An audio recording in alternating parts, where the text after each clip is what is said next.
সাদ ইবনে আবি ওয়াক্কাস রাদিয়াল্লাহু আনহু দাজলা নদীর কিনারায় দাঁড়াইয়া 30,000 সাহাবী লইয়া দাজলা নদীর কিনারায় দাঁড়িয়ে আছেন।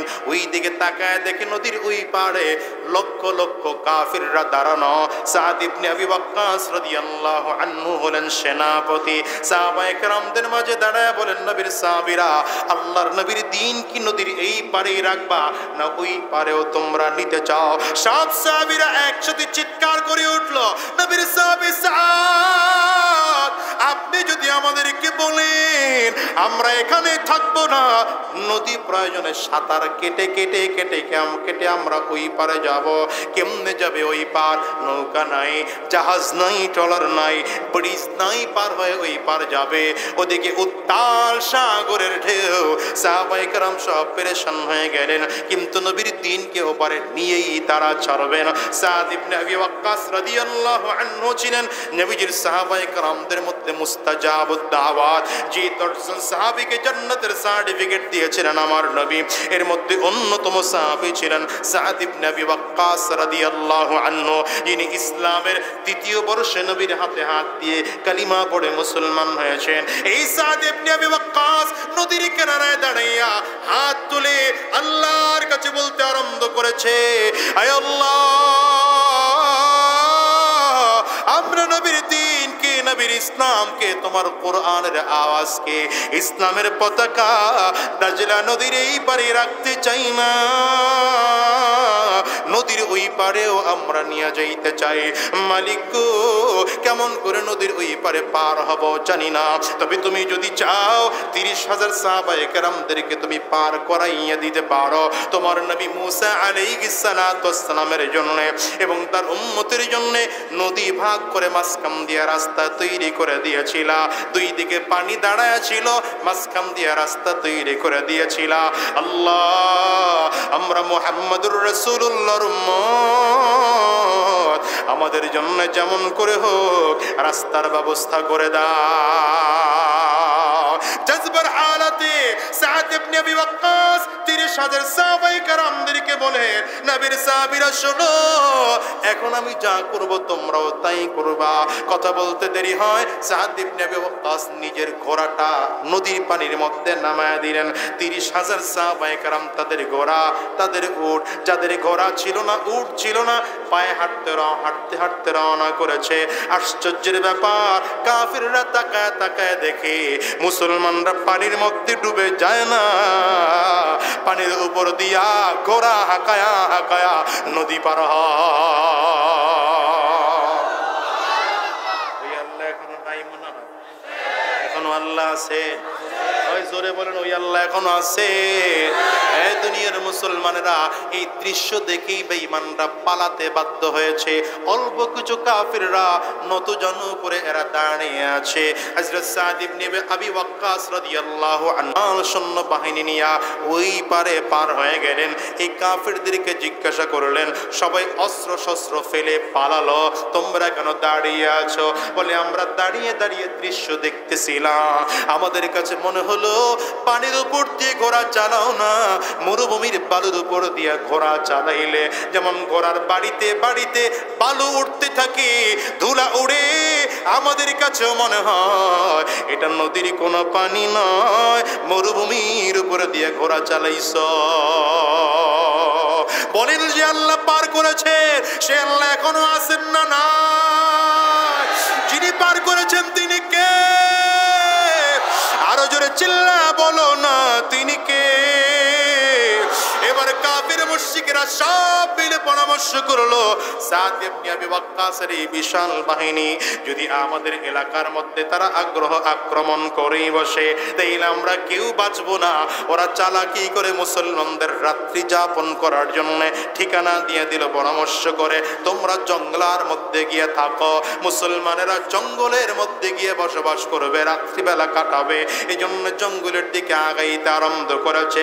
আস্তে আস্তে করে সূর্য ডুবে যায়, সন্ধ্যার দিকে মুসলমানেরা খেয়াল করে দেখে এটা সাধারণ কোনো জঙ্গল নয়, এটা আফ্রিকার জঙ্গল। তাকিয়ে দেখে বিষাক্ত বড় বড় প্রাণীরা তাদের দিকে ধাওয়া করে করে আসতেছে। বড় বড় বাঘ, বড় বড় সিংহ বিষাক্ত প্রাণীগুলো মুসলমানদের দিকে ধাওয়া করে আসতেছে। সাদ ইবনে আবি ওয়াক্কাস রাদিয়াল্লাহু আনহু বললেন, নবীর সাহাবীরা আমার জন্য চমৎকার করে একটা উঁচু করে স্টেজ তৈরি করো। সাহাবায়ে কেরাম দ্রুত করে কাঠ কেটে কেটে স্টেজ তৈরি করলেন। সাদ ইবনে আবি ওয়াক্কাস রাদিয়াল্লাহু আনহু সেখানে দাঁড়ায় ঘোষণা দিলেন, ইয়া আইয়ুহাল হাশারাতু ওয়াস সিবা নাহনু আসহাবু রাসূলিল্লাহি সাল্লাল্লাহু আলাইহি ওয়াসাল্লাম। এই বাগানের পশু প্রাণীরা, এই বাগানের বাঘেরা, বাগানের সিংহরা, বাগানের হিংস্র প্রাণীরা, শুনে নাও, আমরা নবীর সাহাবী আজকের রাতটা আমরা এখানে বসবাস করব। সাবধান, আমাদেরকে তোমরা ডিস্টার্ব করবে না। এখান থেকে আমার ঘোষণার পরে তোমরা সব বের হয়ে যাও। এবার সাদ ইবনে আবি ওয়াক্কাস হিংস্র প্রাণীর রাজ্যে ঢুকে তাদেরকে থ্রেট দিয়ে কথা বলছে।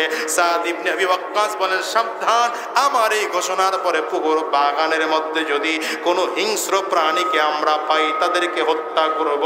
বর্ণনাকারী বলেন, আল্লাহর নবীর সাহাবীর ঘোষণা দেওয়ার সাথে সাথে আমরা তাকে তাকে দেখি বাঘ তাদের রাস্তা দিয়ে জঙ্গল থেকে বের হয়ে যায়, সিংহ তাদের রাস্তা নিয়ে জঙ্গল থেকে বের হয়ে যায়, বিষাক্ত সাপগুলো তাদের রাস্তা দিয়ে বের হয়ে যায়, বিচ্ছুগুলো তাদের হিংস্র প্রাণীরা বের হয়ে যায়, যার যার রাস্তা নিয়ে জঙ্গল থেকে বের হয়ে গেল। ও মুসলমান রে, যেই মুসলমান, যে আল্লাহ তাআলা উহুদের মুসলমানদেরকে সাহায্য করেছেন, যে আল্লাহ বদরে মুসলমানদেরকে সাহায্য করেছেন, যে আল্লাহ হুনাইনে মুসলমানদের সাহায্য করেছেন, যে আল্লাহ মোতার প্রান্তরে মুসলমানদের সাহায্য করেছেন, যে আল্লাহ তাআলা খন্দকের প্রান্তরে মুসলমানদেরকে সাহায্য করেছেন, সে আল্লাহ আজকে চাইলে 2025-এও মুসলমানদেরকে বাংলাদেশে সাহায্য করতে পারেন কিনা? চিল্লায়া জোরে বলো। কিন্তু মুসলমান, তোমারও ঈমান লাগবে, ঈমান বড় মজবুত। ঈমান সাহাবায়ে কেরামদের মতো ঈমান আনো, মুনাফিকদের মতো ঈমান নয়। আব্দুল্লাহ ইবনে উবাই ইবনে সুলুলের মতো ঈমান নয়, মুনাফিকদের মতো ঈমান নয়। ঈমান হতে হবে সাহাবায়ে কেরামদের মতো। ঠিক কিনা? চিল্লায়া বলো। দেশের যদি পরিবর্তন চাও, আমি এজন্য বলেছিলাম রাজনীতিও হবে ওই দুই শর্ত অনুযায়ী। যদি দেশের পরিবর্তন চাও, রাজনীতিটাও করো, তো কার জন্য করবা? এখনো আওয়াজ দিয়ে জোরে হয় না, জোরে বলো। রাজনীতিটাও করবা কার জন্য? আঙ্গুল চাকুরা চিল্লা জোরে কও। আর রাজনীতি যদি করতে হয়, আমার নবীর তরিকায় রাজনীতি করো, বিপদ সামনে থাকবে না, সামনের বিপদ দূর হয়ে যাবে। আজকে আমার বাংলার জমিনে 92% মুসলমান ঠিকই সংখ্যায় আছে, কিন্তু আসলে কোয়ালিটির দিক থেকে তাকাইলে 5% মুসলমানদেরকে ইমানদার ঠিক পাওয়া যাবে না। কারণ এই দেশের মুসলমান নামাজ পড়ে না, এই দেশের মুসলমান রোজা রাখে না, এই দেশের মুসলমান দ্বীনের রাস্তায় চলে না, এই দেশের মুসলমান নেতার আদর্শ বাস্তবায়নের জন্য দেয়, আমার নবীর আদর্শ বাস্তবায়নের জন্য দিতে রাজি হয় না, আল্লাহর হুকুম জমিনে প্রতিষ্ঠা করার জন্য দিতে রাজি হয় না। ইসলাম। রব্বে কারীম বলেন, আমি আল্লাহ পাকের কাছে মনোনীত ধর্মের নাম হলো। আবার ভুলে গেছে, দেখছেন? হ্যাঁ হ্যাঁ হ্যাঁ হ্যাঁ, কোন? আল্লাহ বলেন, আমার কাছে মনোনীত ধর্মের নাম একমাত্র ইসলাম। রব্বে কারীম বলেন, ইসলাম বাদ দিয়া অন্য কোন মত, অন্য কোন পথ, অন্য কোন আদর্শের পেছনে যদি দৌড়াও, আল্লাহ বলেন আমি আল্লাহর কাছে গ্রহণযোগ্য হবে না, এবং এই গ্রহণ করার কারণে কিয়ামতের ময়দানে ক্ষতিগ্রস্ত হয়ে যাবে। দুনিয়ার মুসলমানেরা ভালো করে বুঝো, ইসলামের পথে চললে দুনিয়ায় কষ্ট হয়, ইসলামের পথে চললে দুনিয়ায় খুব শান্তিতে সুখে থাকা যায় না। ইসলামের পথে চললে, সত্যের পথে চললে, দ্বীনের পথে চললে লম্বা লম্বা বড় বড় চমৎকার করে দামি কাপড় হয়তো জামা গায়ে দেওয়া যায় না, দামি টুপি দিয়া, দামি কাপড় দিয়ে টুপি বানানো যায় না, দামি দামি গাড়িতে হয়তো চলা যায় না, দামি দামি রেস্টুরেন্টে হয়তো খাওয়া যায় না। কিন্তু যদি নবীর আদর্শে চলা হয়, দুনিয়াতে একটু কষ্ট হলেও মরণের পরে বাদশারও বাদশাহ।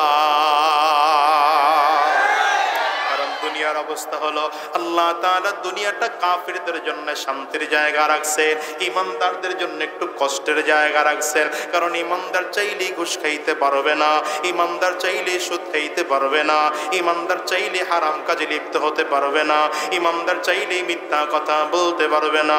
ইমানদারদের জন্য দুনিয়াটা ইমানদারদের জন্য দুনিয়াটা জেলখানার মতো।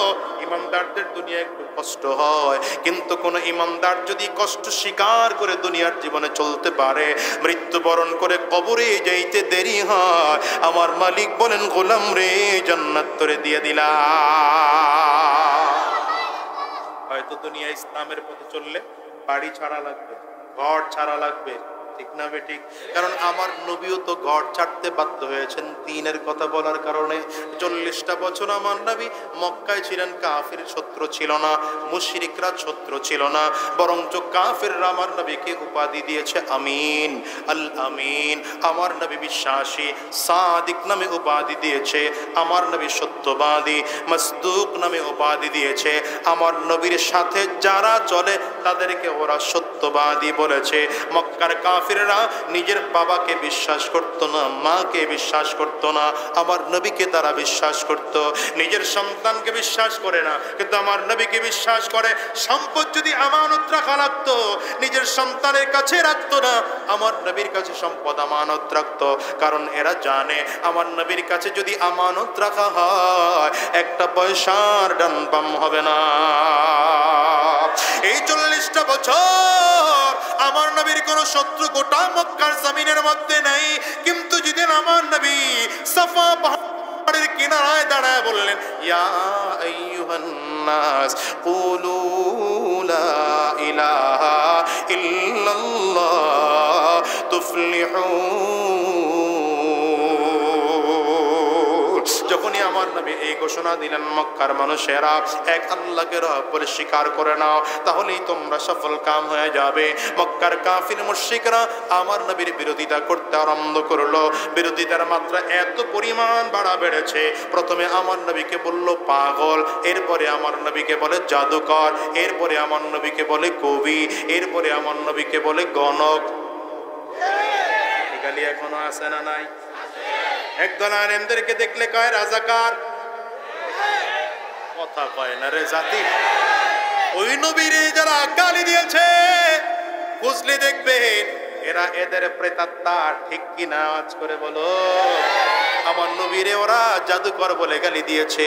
এখনকার একদল লোক আলেমদেরকে রাজাকার বলে গালি দেয়, আলেমদেরকে মৌলবাদ বলে গালি দেওয়ার লোক আছে না না? আমি বলি শোনো, সাবধান, আলেমদেরকে মৌলবাদ বলবা না, দাড়িয়ার টুপিয়ার জুব্বাওয়ালাদেরকে মৌলবাদ বলবা না। কারণ আলেমরা যতজন মুসলমান সবাই মৌলবাদ। আমরা কোরআনে বিশ্বাসী, আমরা হাদিসে বিশ্বাসী, তাহলে আমরা মৌলবাদ না? মৌলবাদ বলে গালি দিতে আমি খুশি হই। মৌলবাদ আমরা, সাহাবায়ে কেরাম মৌলবাদ ছিল, তাবেঈন মৌলবাদ ছিল, তাবেঈন মৌলবাদ ছিল। সাবধান, আলেমদেরকে মৌলবাদ বলে গালি দিয়া ভিন্ন দিকে বাড়াইতে চাইও না। তবে সাবধান করি, আলেমদেরকে যদি জঙ্গি বলে গালি দাও, রাজাকার বলে গালি দাও, আমরা দেখতে যাই তোমরা আবু জাহাল, আবু লাহাব, উতবা সাহেবদের মতোই লোক তোমরা। আমার নবীকে কাফিররা পাগল বলে গালি দেয়, আমার নবীকে জাদুকর বলে গালি দেয়, কবি বলে গালি দেয়, গণক বলে গালি দেয়। 10টা বছর মক্কার মধ্যে আমার নবীকে এমন করে গালি দিয়া দিয়া দিয়া দিয়া যখন দেখলো আমার নবীকে তারা দ্বীনের দাওয়াত বন্ধ করাইতে পারে না, বরঞ্চ ঝাঁকে ঝাঁকে মুসলমান আমার নবীর হাতে হাত দিয়ে কালিমা পড়ে মুসলমান হইয়া নবীর আদর্শে আদর্শবান হয়ে যায়। এইবার কাফিররা সব মিলে সিদ্ধান্ত নিল, মুহাম্মদকে আর মক্কায় রাখা যাবে না, মক্কা থেকে মুহাম্মদকে বিতাড়িত করা লাগবে। এই কাফির মুশরিকরা নবীজির চাচা আবু তালেব নবুয়তির 10ম বছরে যখন বিদায় হয়ে গেল, সব কাফিররা তখন থেকে চক্রান্ত ষড়যন্ত্র শুরু করেছে। মক্কার 100 গোত্র থেকে 100 জন যুবক রেডি করলো, 100 গোত্র থেকে 100 জন যুবক রেডি করেছে। নবুয়তির 13তম বছরে আমার নবীর বাড়িটা এসে ঘেরাও করে বসলো। মক্কার কাফির মুশরিকদের চিন্তা চেতনা, আজকে আমার নবীকে জমিন থেকে তারা বিদায় করে দিবে। জিবরিল আমিন এসে হাজির ডেকে বলেন, পয়গম্বর মক্কার কাফির মুশরিকরা চারিদিকে এসে দাঁড়িয়েছে, আপনাকে জমিন থেকে বিদায় করে দিবে। আল্লাহ তাআলা বলেছেন আপনি এই মুহূর্তে আবু বকরকে নিয়ে মদিনার উদ্দেশ্যে রওনা হয়ে যান। রাহমাতুল লিল আলামিন আলী রাদিয়াল্লাহু আনহুকে ডাকলেন, নিজের বিছানায় শোয়াইয়া হযরত আবু বকর সিদ্দিক রাদিয়াল্লাহু আনহুকে নিয়ে রওনা হলেন। মদিনার উল্টা পথে আমার নবী রওনা করলেন গারে সূরের মধ্যে গিয়া, জাবালে সূরের উপরে গারে সূরের মধ্যে আমার নবী গিয়া অবস্থান করলেন। লম্বা আলোচনা, সেটা আমি বলতে চাচ্ছি না। 3 দিন 3 রাত আমার নবী ওখানে ছিলেন। 3 দিন 3 রাত পার হওয়ার পরে একজন বিজ্ঞ লোকের মাধ্যমে মদিনার স্বাভাবিক পথ না ধরে গোপন রাস্তা দিয়া চলতেছে, সামনের দিকে আগায়। বেঈমান কাফির মুশরিকেরা আমার নবীর পথ রুদ্ধ করতে চায়। গোটা মক্কার মধ্যে আইন পাশ হয়ে গেল, মুহাম্মদকে যেখানে পাও যদি জীবিত অথবা মৃত আমাদের কাছে এনে দিতে পারো, লাল 100 উট তোমাদেরকে পুরস্কার দেওয়া হবে। রওনা হয়ে গেল বেঈমান আমার নবীর পিছু পিছু পিছু পিছু হাঁটে রাহমাতুল লিল আলামিনের দিকে, সামনের দিকে আগায়। ঘোড়া হাঁকায় হাঁকায় আমার নবীর কাছে এসে পৌঁছে যায়। আমার নবী দূর থেকে তারায় ডাক দেয়, সাবধান, সামনের দিকে আগাইও না। বেঈমান তারপরও আগায়। আমার মালিকের কুদরত বোঝা বড় দায়। তাকায় দেখি এই বেঈমান ধীরে ধীরে ধীরে ধীরে ঘোড়ার পাটা জমিনের মধ্যে গেড়ে যায়, মরুভূমির বালুর মধ্যে গেড়ে যায়। অনেক কষ্ট করে, বড় টেনশন করে, চিন্তা করে, ফিকির করে সেখান থেকে আবার মুক্তি পায়। আবার নবীজির পিছু নিতে আরম্ভ করেছে। আবার নবী বললেন সামনের দিকে আগাইও না।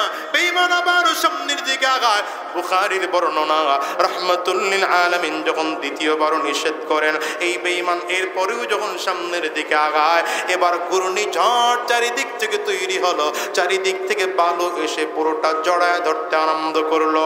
বালু উঠতে উঠতে ঘোড়ার কোমর পর্যন্ত চলে গিয়েছে, এমনকি ব্যক্তির কোমর পর্যন্ত চলে যায়। দৌড়ায় চিল্লায় ওখান থেকে ডাক দেয়, মুহাম্মদ আমি বুঝতে পেরেছি এটা আমার রবের গজব, আমারে মুক্তি দিয়ে দাও, মুক্তি দিয়ে দাও। আমি আর তোমার পিছু নেব না, তোমার পেছু নেব না।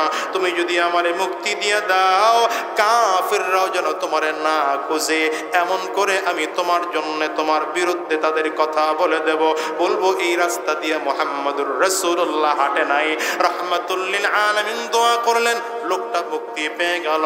আমার নবী দোয়া করে দিলেন, শোনো এমন একটা দিন আসবে, আজকে আমার যে উপকার করলা, আমাকে ধরতে এসেও যে ধরলা না, আমার বিরুদ্ধে তুমি ব্যবস্থা নিলা না, এবং আল্লাহকে যে তুমি স্বীকার করলা, এমন একদিন আসবে মুসলমানেরা রোম আর কিসরাটা বিজয় করবে।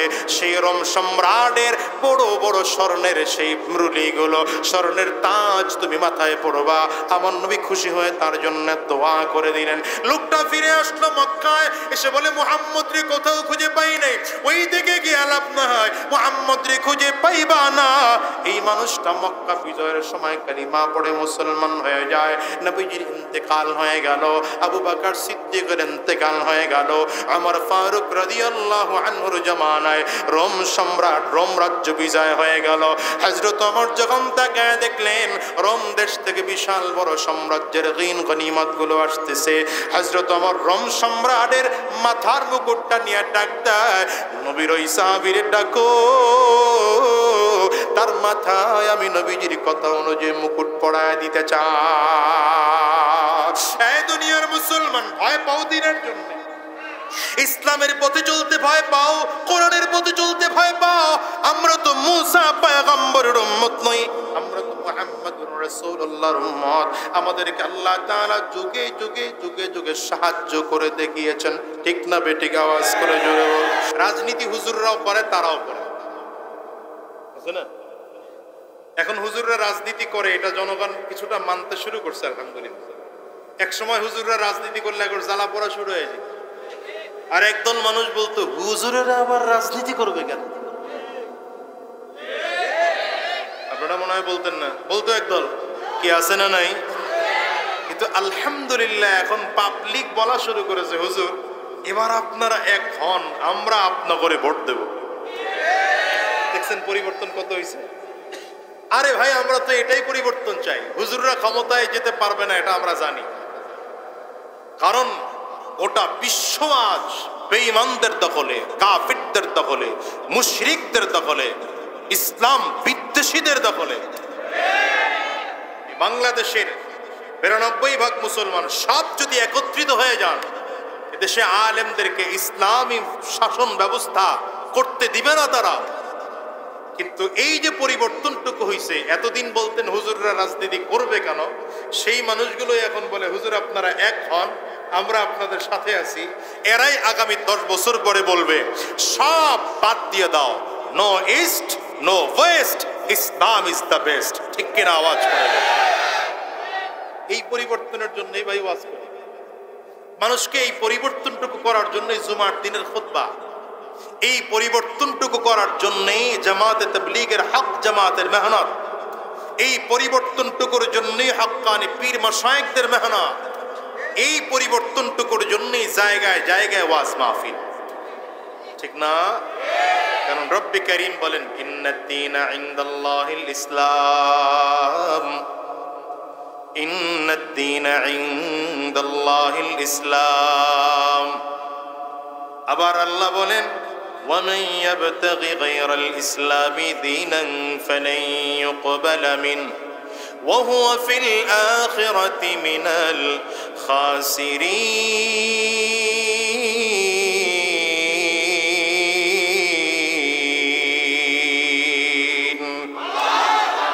আল্লাহ বলেন আমি আল্লাহ পাকের কাছে একমাত্র মনোনীত ধর্মের নাম হলো ইসলাম। বলেন আল্লাহর কাছে মনোনীত ধর্মের নাম কি? আওয়াজ করে বলেন না। আল্লাহ পাকের কাছে মনোনীত ধর্মের নাম কি? শুধু ইসলাম না, একমাত্র ইসলাম। বলেন ইসলাম বললে ভেজাল থাকে, আশপাশ দিয়ে অন্য কিছু ঢুকানোর চেষ্টা করে। আল্লাহ পাকের কাছে মনোনীত ধর্মের নাম না না না, ইসলাম না, একমাত্র ইসলাম। আবার বলেন আল্লাহর কাছে মনোনীত ধর্মের নাম কি?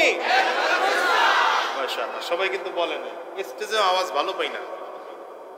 এরা চিন্তা করে হুজুররা যা বলার বলবে, আমরা বলবো কেন? আপনারাও কোয়েন যারা আছে না, বলেন আল্লাহ পাকের কাছে মনোনীত ধর্মের নাম কি? মাশাআল্লাহ। এবার আরেকটা আয়াত শোনাই। আল্লাহ বলেন ওয়ামান ইয়াবতাগি গায়রাল ইসলামি দীনান ফালাই ইউকবাল মিন। ইসলাম বাদ দিয়ে অন্য কোন পথ, অন্য কোন মত, অন্য কোন আদর্শ যদি গ্রহণ করো, আমি আল্লাহর কাছে সেটা গ্রহণযোগ্য না। এ পর্যন্ত বলে শেষ করেন নাই আল্লাহ, শেষে আবার গিয়া বলছেন ওয়া হুয়া ফিল আখিরাতি মিনাল খাসিরিন। এই অন্য মত, অন্য পথ, অন্য আদর্শ গ্রহণ করার কারণে পরকালে ক্ষতিগ্রস্ত হইবা। তাহলে সহজে কি বুঝলেন? মুসলমানের সন্তান ঈমান গ্রহণ করেছে, সে ইসলাম বাদ দিয়া ইসলাম বিরোধী কোনো আদর্শ মানতে পারে? আদর্শ মানতে পারে? কোন আদর্শের পেছনে দৌড়াতে পারে? তাহলে মুসলমান রক্ত দিবে কার আদর্শ বাস্তবায়নের জন্য? নবীজির আদর্শ বাস্তবায়নের জন্য, আল্লাহর হুকুম বাস্তবায়নের জন্য। ঠিক না বেঠিক বলেন? এবার আপনাদেরকে খুব সহজে বলি, সহজ ভাষায় বুঝবেন। যত ইবাদত আছে, বাচ্চাদেরকে একটু কন্ট্রোল করেন ভাই, যার সাথে যে বাচ্চারা আসছে, যতগুলো আমল আছে সমস্ত আমল আল্লাহর কাছে কবুল হওয়ার জন্য শর্ত হলো দুইটা। বলেন কয়টা? আবার বলেন। 1 নম্বর, আমলটা হতে হবে আল্লাহর জন্য। আমলটা হতে হবে, এটা কি বলে? ইখলাস। এটা কি বলে? খালিসান লিওয়াজহিল্লাহ। আমল হতে হবে আল্লাহর জন্য। বলেন কার জন্য? দ্বিতীয় নম্বর, আমলটা হতে হবে নবীজির তরিকায়। আমলটা হতে হবে, যত আমল করেন, নামাজ বলেন, রোজা বলেন, হজ বলেন, যাকাত বলেন, পর্দা বলেন, হ্যাঁ, যেমন আপনি নামাজ পড়লেন, যখন সূর্য উঠতেছে ফজরের নামাজ পড়লেন, হবে? বলেন তো কেন হবে না? নবীর তরিকায় নাই, নবীর তরিকায় নাই। আবার নামাজ পড়লেন হলো এই কায়দায় যে এমনি থাকলে নামাজ পড়েন না, তো হুজুরের সাথে এই জন্য পড়া শুরু করছেন। হয়তো শরিয়াত বলবে নামাজ হবে, কিন্তু আল্লাহ বলেন এই নামাজ আমি আল্লাহর কাছে গ্রহণযোগ্য না। কি কথা বল? আমাদের দেশের কিছু রাজনৈতিক নেতা, এরা দেখবেন এমনি মাথায় টুপি টাপি দেয় না, সালাম কালাম কৌরে দেয় না, কিন্তু নির্বাচনের আগে আগে মাথায় খুব চমৎকার করে টুপি লাগায়, দাড়ি টাড়ি খুব ভালো করে রাখার চেষ্টা করে, মসজিদে ঢুকলে আর সহজে বের হইতে চায় না। কি কথা বল না? এই লোকের এই ইবাদতের উদ্দেশ্য ঠিক নাই, আল্লাহর জন্য নয়, দুনিয়া পাওয়ার জন্য। কি ঠিক না ঠিক? যত ইবাদত আছে সকল ইবাদত হতে হবে আল্লাহর জন্য। বলেন কার জন্য? আবার বলেন কার জন্য? দ্বিতীয় নম্বর হতে হবে নবীজির তরিকায়। বলেন কার তরিকায়? হ্যাঁ, এই যে দেখেন না নামাজ পড়ে, ওই যে হিজবুত তাওহীদ নামের এক দল আছে, এরা নামাজ পড়ে, এরাও নামাজ পড়ে। কেমন কায়দায় নামাজ পড়ে? আপনার আমার মতো না। সোশ্যাল মিডিয়ার কল্যাণে এখন সবাই দেখতে পারে, সার্চ দিয়ে কোনোদিন পারলে দেখেন।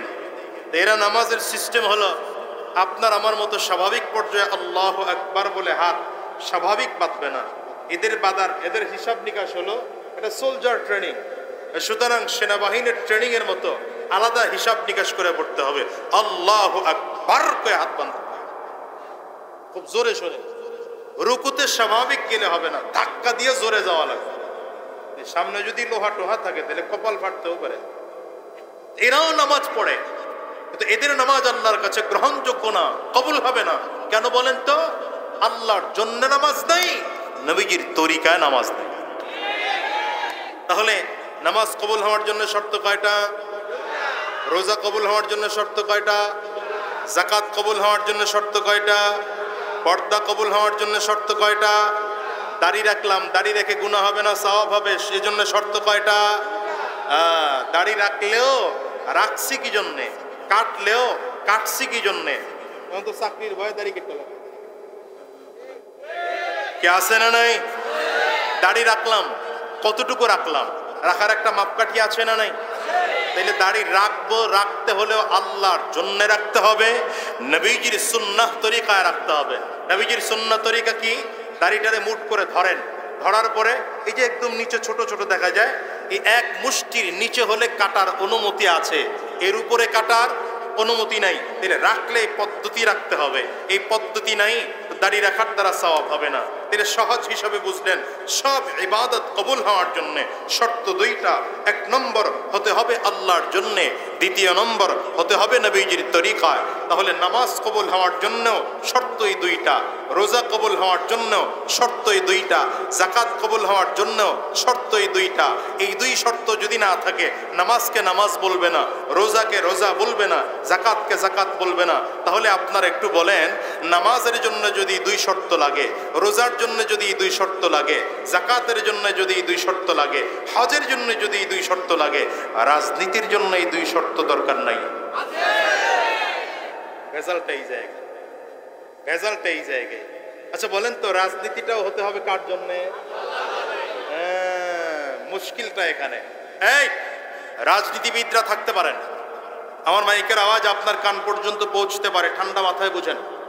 আমি আপনার রাজনীতির বিরোধিতাও করতে আসি নাই, আমার দলের প্রচারও করতে আসি নাই, কিন্তু সত্য সহজ কথাটা বুঝেন।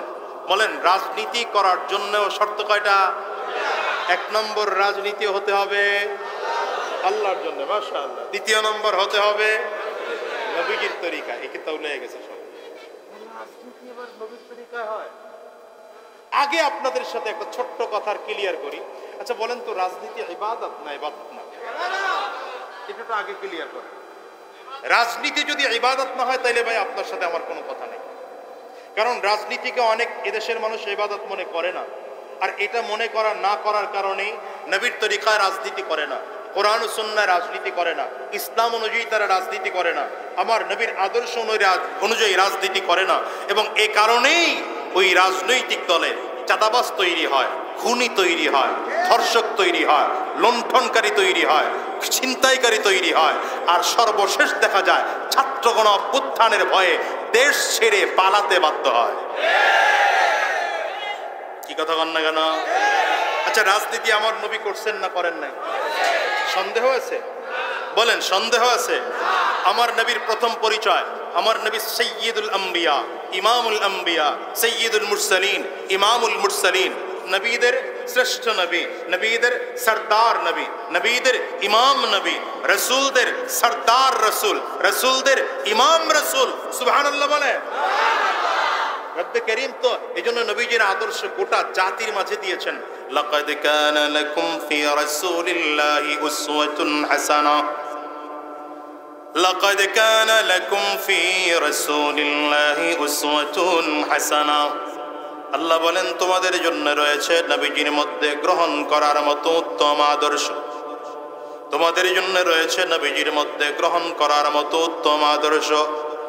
মুসলমান, নবীজিকে আল্লাহ তাআলা এমন আদর্শবান করে জমিনের মধ্যে পাঠিয়েছিলেন, যেই দিক থেকে আমার নবীকে তুলনা করবেন সেই দিক থেকে আমার নবী শ্রেষ্ঠ আদর্শবান ব্যক্তিত্ব। যদি প্রশ্ন করেন আমার নবী কেমন বাবা ছিলেন, উত্তর হবে রাহমাতুল লিল আলামিন। গোটা জগতের মধ্যে সব থেকে শ্রেষ্ঠ আদর্শবান বাবা ছিলেন। যদি বলেন আমার নবী কেমন নাতি ছিলেন, রাহমাতুল লিল আলামিন। গোটা জগতের মধ্যে সব থেকে শ্রেষ্ঠ আদর্শবান নাতি ছিলেন। যদি বলেন আমার নবী কেমন নানা ছিলেন, দাদা ছিলেন, আমার নবী রাহমাতুল লিল আলামিন গোটা জগতের মধ্যে শ্রেষ্ঠ আদর্শবান নানা ছিলেন, দাদা ছিলেন। যদি বলেন আমার নবী কেমন সন্তান ছিলেন, রাহমাতুল লিল আলামিন গোটা জগতের মধ্যে শ্রেষ্ঠ আদর্শবান সন্তান ছিলেন। যদি বলেন আমার নবী কেমন শ্বশুর ছিলেন, রাহমাতুল লিল আলামিন গোটা জগতের মধ্যে আদর্শবান শ্রেষ্ঠ আদর্শবান শ্বশুর ছিলেন। যদি বলেন আমার নবী কেমন জামাই ছিলেন, উত্তর আসবে রাহমাতুল লিল আলামিন গোটা জগতের মধ্যে শ্রেষ্ঠ আদর্শবান জামাই ছিলেন। যদি বলেন আমার নবী স্বামী হিসেবে কেমন ছিলেন, রাহমাতুল লিল আলামিন গোটা জগতের মধ্যে শ্রেষ্ঠ আদর্শবান জামাই ছিলেন। যদি বলেন আমার নবী বন্ধু হিসেবে কেমন ছিলেন, রাহমাতুল লিল আলামিন গোটা জগতের মধ্যে শ্রেষ্ঠ আদর্শবান বন্ধু ছিলেন। যদি বলেন আমার নবী নেতা হিসেবে কেমন ছিলেন, রাহমাতুল লিল আলামিন শ্রেষ্ঠ আদর্শবান নেতা ছিলেন। যদি বলেন আমার নবী রাজনৈতিক ব্যক্তিত্ব হিসেবে কেমন ছিলেন, রাহমাতুল লিল আলামিন শ্রেষ্ঠ আদর্শিক রাজনৈতিক ব্যক্তিত্ব ছিলেন। শুধু তাই নয়, গভর্নমেন্ট অফ মদিনার শ্রেষ্ঠ আদর্শবান প্রেসিডেন্ট ছিলেন আমার নবী। আয় ঠিক কিনা আওয়াজ করে চিল্লা বলো। वो मेरा नबी मेरा नबी मेरा नबी है, वो मेरा नबी मेरा नबी मेरा नबी है। बोलें ना, वो मेरा नबी मेरा नबी मेरा नबी है, वो मेरा नबी मेरा नबी मेरा नबी है। वो जिसके लिए महफिल कौनैन सजी है, फिरदौस से बड़ी जिसके वसीले से बनी है। कष्ट है, असुविधा है। वो हाशिमी